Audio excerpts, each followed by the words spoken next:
ক্ৰমাৎ বিপদ বাঢ়িছে মুখ্যমন্ত্ৰী ডক্টৰ হিমন্ত বিশ্ব শৰ্মাৰ।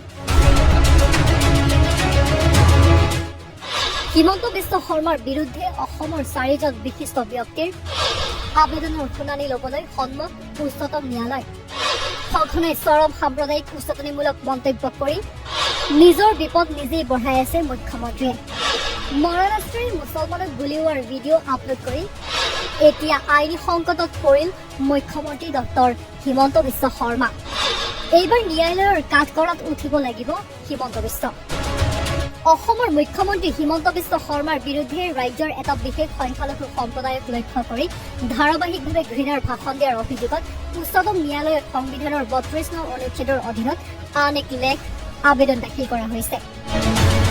এই আবেদনখন দেশৰ উচ্চতম ন্যায়ালয়ৰ মুখ্য ন্যায়াধীশ সূৰ্যকান্তৰ বিচাৰপীঠত জৰুৰী শুনানিৰ বাবে উল্লেখ কৰা হৈছে।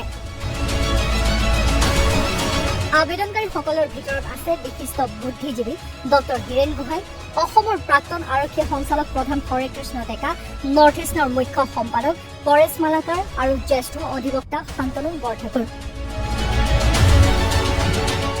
বিশিষ্ট ব্যক্তি 4জনে অভিযোগ কৰিছে যে মুখ্যমন্ত্ৰীয়ে অসমত বাস কৰা বংগমূলীয় মুছলমানসকলৰ বিৰুদ্ধে বৈষম্যমূলক আচৰণ কৰিবলৈ আৰু তেওঁলোকক সামাজিক তথা অৰ্থনৈতিকভাৱে বৰ্জন কৰিবলৈ উদগনি দিছে। আবেদনখনত উল্লেখ কৰা অনুসৰি যোৱা জানুৱাৰী মাহৰ 25 আৰু 27 তাৰিখে ভোটাৰ তালিকাৰ সংশোধন প্ৰক্ৰিয়াৰ বিষয়ে মন্তব্য কৰাৰ সময়ত মুখ্যমন্ত্ৰীয়ে মিয়া ভোট কৰ্তন কৰিব লাগে বুলি ক্ৰমান্বয়ে বিতৰ্কিত মন্তব্য কৰিছিল। তদুপৰি মুখ্যমন্ত্ৰীয়ে তেওঁৰ দলীয় কৰ্মীসকলক সংখ্যালঘু সম্প্ৰদায়ৰ লোকৰ বিৰুদ্ধে অভিযোগ দাখিল কৰিবলৈ নিৰ্দেশ দিয়াৰ কথা স্বীকাৰ কৰা বুলিও আবেদনত দাবী কৰা হৈছে।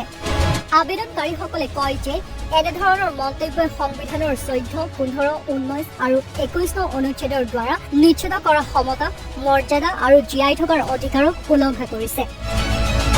আবেদনকাৰীৰ হৈ অধিবক্তা ৰূপালী চামুৱেল এই গোচৰটো ইয়াৰ পূৰ্বে CPI, M আৰু CPI-এ দাখিল কৰা আবেদনৰ সৈতে একেলগে শুনানি গ্ৰহণৰ বাবে অনুৰোধ জনায় আৰু মুখ্য ন্যায়াধীশে ইয়াক তালিকাভুক্ত কৰিবলৈ সন্মতি প্ৰদান কৰে। উচ্চতম ন্যায়ালয়ত দাখিল কৰা এই আবেদনখনত 7 ফেব্ৰুৱাৰী 2026 তাৰিখে অসমৰ বিজেপিৰ অফিচিয়েল এক্স একাউণ্টত প্ৰকাশ পোৱা এটা ভিডিঅ'ৰ কথা উল্লেখ কৰা হৈছে। আবেদনকাৰীসকলৰ মতে এই ভিডিঅ'টোত মুখ্যমন্ত্ৰীয়ে বন্দুক চলাই থকা দেখা গৈছিল আৰু তাত ব্যৱহাৰ কৰা শব্দসমূহে এটা নিৰ্দিষ্ট সম্প্ৰদায়ক লক্ষ্য কৰি লোৱা বুলি অভিযোগ উত্থাপন হৈছে।